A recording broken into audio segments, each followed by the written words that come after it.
I'm a playwright here at the NPC with my play Horse Girl and Cow Daddy. I always had a dream of being a novelist, and then I got involved in community theater.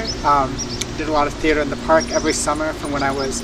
9 until I was about 18. When I was 14 or so, I went to a school for the arts for high school, and that's when I really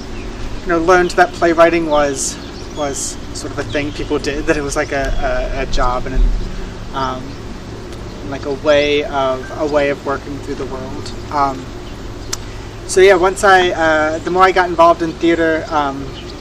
I realized that playwriting is the perfect blend of those two loves of mine, writing and theater making. Just continued that ever since. So Horse Girl and Cow Daddy is about a trans woman living with her dad in southern Pennsylvania, and she falls in love with a sort of new to town teacher, and over the course of their summer romance, the teacher tries to turn Horse Girl into a horse. And the spark of my play, the spark of Horse Girl and Cow Daddy, really began with around the time of the 2020 election, and I was kind of becoming frustrated with some of these conversations that I was hearing among friends and online, in which these well-meaning, sort of liberally minded people in these urban spaces were really coming down on rural America. And I was hearing a lot of discourse like, if we could just get these people to think like us, to be educated like us, then the world would be in such a better place. I grew up in the Appalachian Mountain region of Western Maryland, and so these people that were being spoken about, in my mind, like these were my friends, these were my family members, and so the play really is interrogating this idea, this sort of toxic myth of the liberal urban savior, and what it means when you take this sort of savior mentality and you put it into a rural space, to people who are living their lives and who are content with their lives and who are happy, and what it means to have someone come in and tell you no, you're not. After seeing the play, I hope that audiences will continue sort of the conversations that the play is bringing up, these ideas about contentment, what it means to be content, about what it means to be happy in stillness. Yeah, I hope that audiences will interrogate that for themselves, whether it's an audience in New York or whether it's an audience in my hometown. I hope that everyone can walk away from the play thinking about what contentment looks like for them, and what it would mean to be happy with the life that they're living. I think one of the biggest challenges for me in writing this was around thinking about the way that trans bodies are operating on stage, and about particularly the way that that violence sort of shows up in this relationship. One thing that was really important for me was about protecting, was about building into the text protections for particularly the trans woman at the center of this story. So often when we encounter trans people in storytelling, they're often having so much violence inflicted upon them, and for me it was really important that the trans woman at the center of the story has agency, and even as the play progresses, and that agency starts to be challenged, that she still is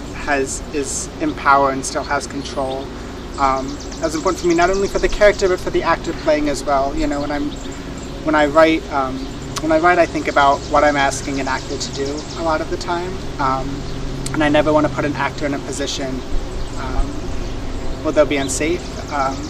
So for as much control as I have as the playwright, for that I try to build those sort of protections into the text itself. Something that has been so special for me being here at the O'Neill is being able to be in community with other artists that I may not have otherwise have had the opportunity to encounter. I've had, being here for a month, I've had sort of the blessing to share meals and to share time, to share living space with playwrights who I greatly admire, who are working within not only the within American theater, but British theater as well. And yeah, having these conversations have been, you know, really inspiring for me. Talking to these other playwrights makes me want to go out and write, and to sort of continue to reimagine what theater looks like, you know, both in the year ahead and then, you know, decades down the line. A specific moment that really, for me, helped interrogate sort of what the play was doing. You know, I spent during our tech time, myself and our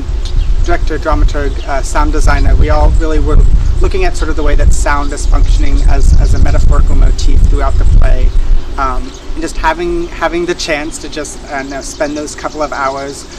listening to different sounds, listening to where the sounds were coming in during the piece was really helpful for me in clarifying what those metaphors were doing, and how those metaphors were operating on the page. One of the things that I think really makes the O'Neill a unique institution to develop a script at is the fact that is the time, I think, that you spend here. You know, beyond that workshop week, you know, you have this time happening around it where you're here, when you're in community with folks, and those are really, you know,